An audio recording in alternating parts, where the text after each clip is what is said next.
खुलुमबाय लोगोफोर, आं दिनै दोंसे खन्थाइ लानानै फैदों। खन्थाइनि मुं जुलिनि रादाय। खन्थाइखौ लिरदों कृष्णा गयारी आरो खन्थाइखौ आवरायदों जावलिया सिमां।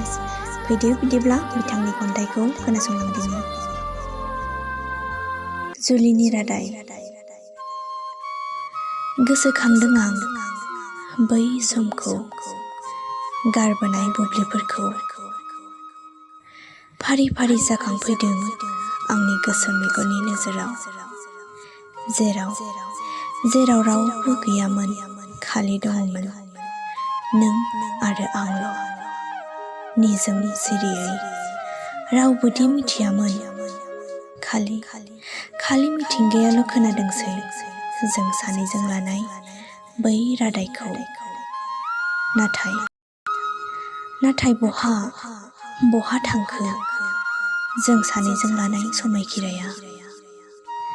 थेर बेथेर खालामलांबाय नों आंनि सुजुनाय सिमांफोरखौ।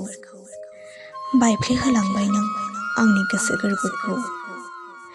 बुरखायना दोननो हालिया आंनि गोसोखौ।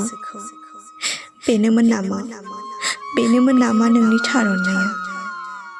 बेनोमोन नामा नोंनि आंखौ मोननो हास्थायनाया?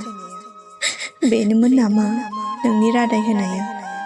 एसेबां दुखु होनोब्ला मानोथो होआमोन नों आंनो नंखाय जुलिनि रादाय?